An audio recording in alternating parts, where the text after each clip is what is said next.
Hello student, कैसे हैं आप लोग? Welcome back my YouTube channel एडजिलेट इंग्लिश वाले आशीष सर। बच्चों, पिछले क्लासों में हमने फ्यूचर टेंस को, फ्यूचर इंडेफिनिट टेंस को जाना, फ्यूचर कॉन्टिन्यूअस टेंस को जाना और आज हम जानेंगे फ्यूचर परफेक्ट टेंस। चलिए बने रहिए अंत तक हमारे साथ। आई होप ये आपको पसंद आए। तो अभी तक अगर आपने मेरे चैनल को सब्सक्राइब नहीं किया है तो जल्द से जल्द मेरे चैनल को सब्सक्राइब करें, लाइक करें, शेयर करें, कमेंट करना बिल्कुल ना भूलें।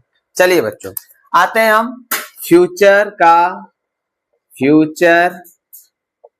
Perfect tense. बच्चों ध्यान देंगे, future perfect tense.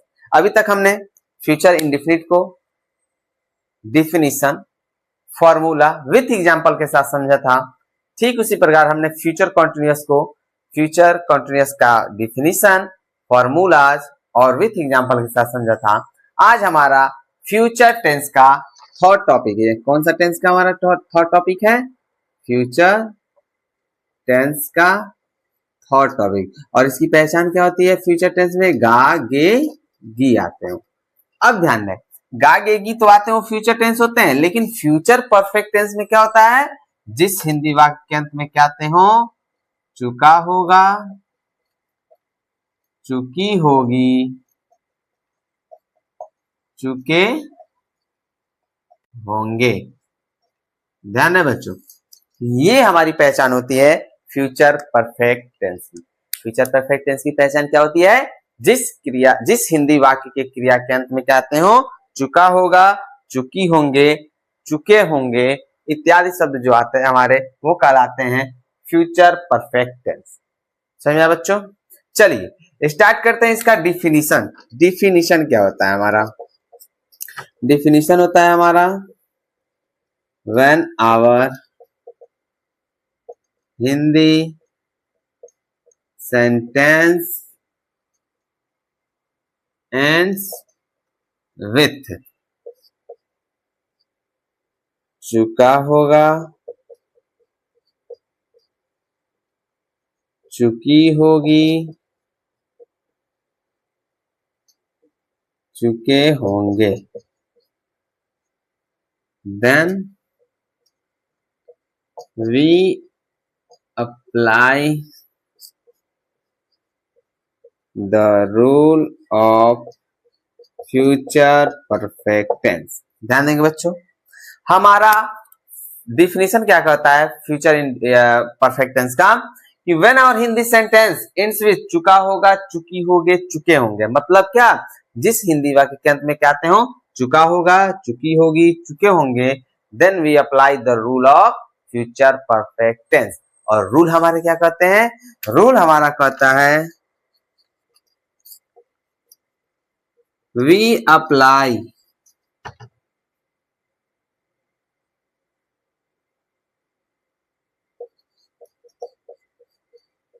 will, shall, have as a helping word। ध्यान देंगे बच्चों, हेल्पिंग वर्ब के रूप में क्या लगाएंगे हम? will, shall के साथ have का प्रयोग करेंगे। समझ में आया बच्चों? अब दूसरा हमारा कहता है we apply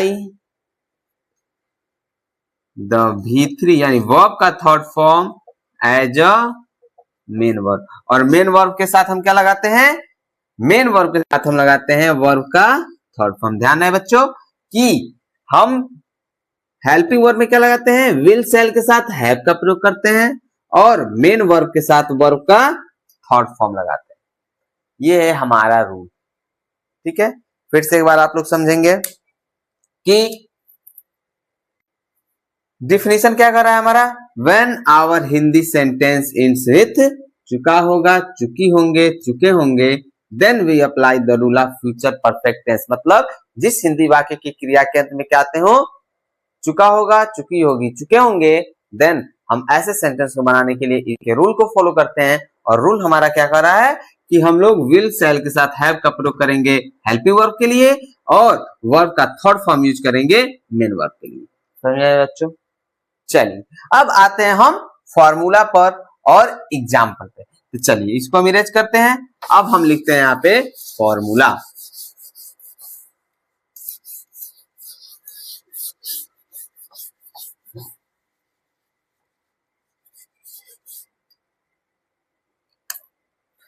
चलिए फॉर्मूला हम सबसे पहले अफर्मेटिव का देखेंगे। क्या होगा हमारा?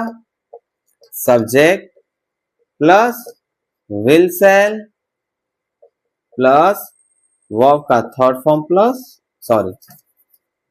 Will shall plus have plus verb का थर्ड फॉर्म प्लस ऑब्जेक्ट। ये हमारा अफर्मेटिव का फॉर्मूला। चलिए अब आते हैं निगेटिव का। Subject plus will shall plus will shall के बाद ही हम क्या लगाएंगे? नॉट का प्रयोग करेंगे, तब जाके हम लिखेंगे have plus V3 plus object. Interrogative का क्या हमारा होगा? केवल विल सेल क्या हो जाएंगे? बाहर आ जाएगा, यानी will shall plus subject plus have plus V3 plus object और अंत में क्वेश्चन मार्क जरूर लिखेंगे। अगर क्वेश्चन मार्क नहीं होगा तो वो हमारे सेंटेंस क्या होंगे? गलत हो जाएंगे। ये चीज हमेशा ध्यान रहेगा, रखेंगे आप लोग। अब हम इंट्रोगेटिव प्लस निगेटिव पे, तो हमारा सब्जेक्ट के बाद और हैव से पहले नॉट लग जाएगा। बाकी हमारा फॉर्मूला क्या रहेगा? इंट्रोगेटिव का ही रहेगा, यानी विल सेल प्लस सब्जेक्ट के बाद नॉट लगा देंगे प्लस हैव प्लस वर्ब का थर्ड फॉर्म प्लस ऑब्जेक्ट और अंत में क्वेश्चन मार्क अवश्य लगा देंगे। समझ आया बच्चों? चलिए अब आते हैं हम क्वेश्चन इंट्रोगेटिव पर।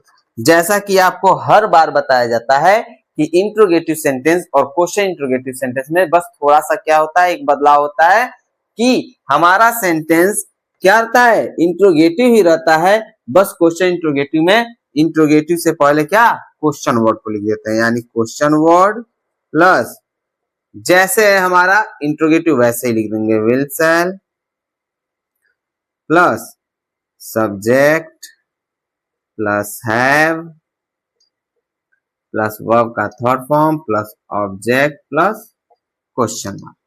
चलिए क्वेश्चन इंट्रोगेटिव निगेटिव क्या होता है? बस जो हमारा इंट्रोगेटिव निगेटिव होता है सेम वही रहता है। बस क्वेश्चन वर्ड को क्या करते हैं? हम पहले लिख दें क्वेश्चन वर्ड, बाकी जैसे वैसे लिख देंगे will shall plus subject plus not plus have plus verb का third form plus object plus question. ये हमारे 6 फॉर्मूला। अब आते हैं हम एग्जाम्पल पर।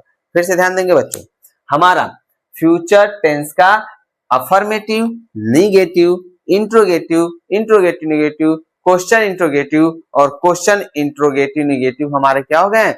फॉर्मूला यहाँ पर मेंशन हो गए हैं। अब आते हैं हम एग्जाम्पल पर। अब एग्जाम्पल हम क्या लेंगे?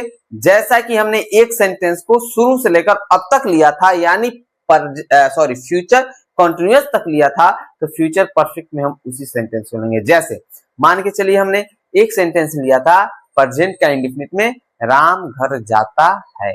वो हमारा कंटिन्यूअस में आया जब, तो क्या हुआ? राम घर जा रहा है। फिर प्रेजेंट परफेक्ट में आया तो क्या हुआ? राम घर जा चुका है। प्रेजेंट परफेक्ट कंटिन्यूअस में आया तो क्या हुआ? राम 2 घंटों से घर जा रहा है। ठीक उसी प्रकार जब हम पास्ट में आए तो पास्ट के इंडेफिनिट में क्या हुआ? राम घर जाता था। पास्ट कंटिन्यूअस का हुआ राम घर जा रहा था। पास्ट परफेक्ट में हुआ राम घर जा चुका था। पास्ट परफेक्ट कंटिन्यूअस में हुआ राम 2 घंटों से घर जा रहा था। अब आते हैं हम फ्यूचर पे, तो फ्यूचर इंडेफिनिट में हमने देखा राम घर जाएगा। फ्यूचर कंटिन्यूअस में था राम घर जा रहा होगा। ठीक उसी प्रकार हम फ्यूचर परफेक्ट टेंस में जब आएंगे तो हमारा एग्जाम्पल क्या होगा? राम घर जा चुका होगा। चुका होगा, चुकी है, आया है। अब तो हमारा कंफर्म हो गया कि हमारा फ्यूचर है, फ्यूचर का परफेक्ट है। चुका होगा, चुकी होगा। तो अब ऐसे सेंटेंस को बनाने के लिए हम सबसे पहले क्या ध्यान देंगे? फॉर्मूला।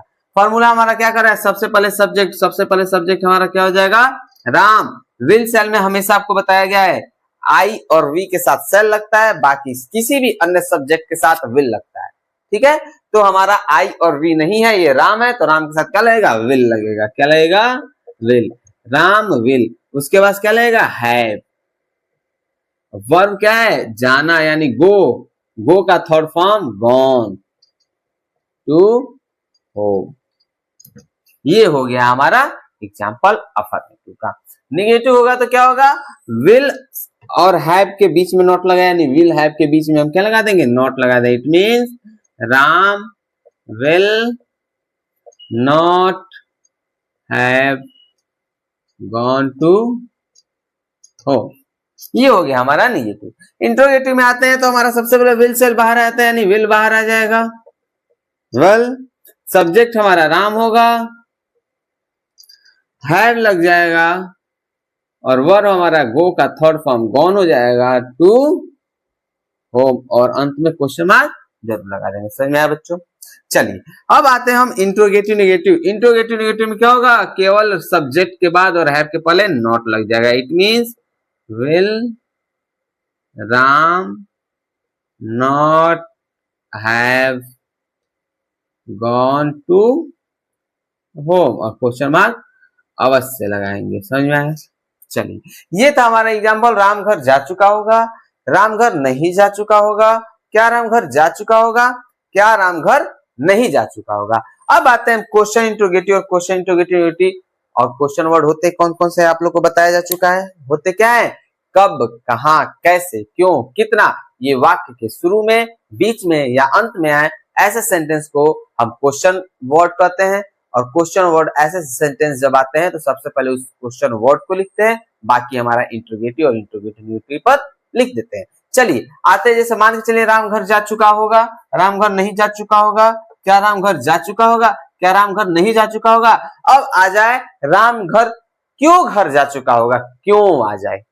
अगर सेंटेंस में आ जाए क्यों, तो सबसे पहले हम क्या लिखेंगे, क्यों की अंग्रेजी लिखेंगे वाई, और बाकी हमारा इंट्रोगेटिव है सेम वैसे ही लिख देंगे, why will Ram have gone to home, और क्वेश्चन मार्क लगा देंगे। ये हमारा सेंटेंस का हिंदी होगा, राम घर क्यों जा चुका होगा, या फिर क्यों राम घर जा चुका होगा।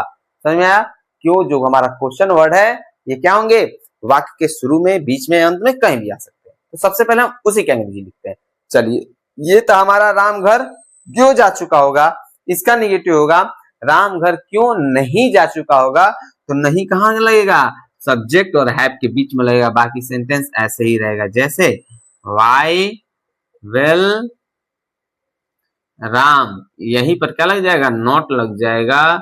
इसके बाद से हैव गॉन टू होम, और क्वेश्चन मार्क लग जाएगा। ये हो गया हमारा सेंटेंस, राम घर क्यों नहीं जा चुका होगा। फिर से एक बार और ध्यान देंगे बच्चों, फ्यूचर परफेक्ट टेंस का ये हमारा अफर्मेटिव का फॉर्मूला है, निगेटिव का फॉर्मूला है, इंट्रोगेटिव का फॉर्मूला है, इंट्रोगेटिव निगेटिव का फॉर्मूला है, और क्वेश्चन इंट्रोगेटिव का फॉर्मूला है, और क्वेश्चन इंट्रोगेटिव निगेटिव का क्या है, फॉर्मूला है। एग्जाम्पल था हमारा, राम घर जा चुका होगा, राम घर नहीं जा चुका होगा, क्या राम घर जा चुका होगा, क्या राम हम घर नहीं जा चुका होगा, राम घर क्यों जा चुका होगा, राम घर क्यों नहीं जा चुका होगा। ये था हमारा फ्यूचर परफेक्ट टेंस का फॉर्मूला और एग्जाम्पल, और इसके पहले हमने जाना इसका डिफिनीशन। चलिए आज के लिए बस इतना ही। बहुत बहुत धन्यवाद अंत तक बने रहने के लिए। मिलते हैं अगले दिन अगले क्लास में अगले वीडियो के साथ, फ्यूचर परफेक्ट कंटीन्यूअस टेंस और टेंस का लास्ट टॉपिक, लास्ट टिप्स आप लोग को बताया जाएगा फ्यूचर परफेक्ट कंटीन्यूअस टेंस। और उस समय हमारा टेंस क्या हो जाएगा, द एंड हो जाएगा, खत्म हो जाएगा। फिर आपको एक चार्ट के माध्यम से बताएंगे प्रेजेंट, पास्ट और फ्यूचर का शॉर्ट फॉर्म तरीका, जो एक पेज में ही आप लोग उसको लिख सकते हैं, समझ सकते हैं, कर सकते हैं। लेकिन आज के लिए बस फिलहाल इतना ही। बहुत बहुत धन्यवाद अंत तक बने रहने के लिए। मिलते हैं अगली वीडियो के साथ। और अभी तक जितने भी स्टूडेंट हमें फॉलो नहीं किए हैं, सब्सक्राइब नहीं किए हैं, जल्द से जल्द सब्सक्राइब कर लें, और मेरा फेसबुक पेज भी बन चुका है इंग्लिश वाले आशीष सर के नाम से। फेसबुक पे भी आप हमें जाके फॉलो कर सकते हैं ताकि वहां से भी आपको और भी आसान तरीके से वीडियो मिल सके। बहुत बहुत धन्यवाद, मिलते हैं अगले वीडियो के साथ।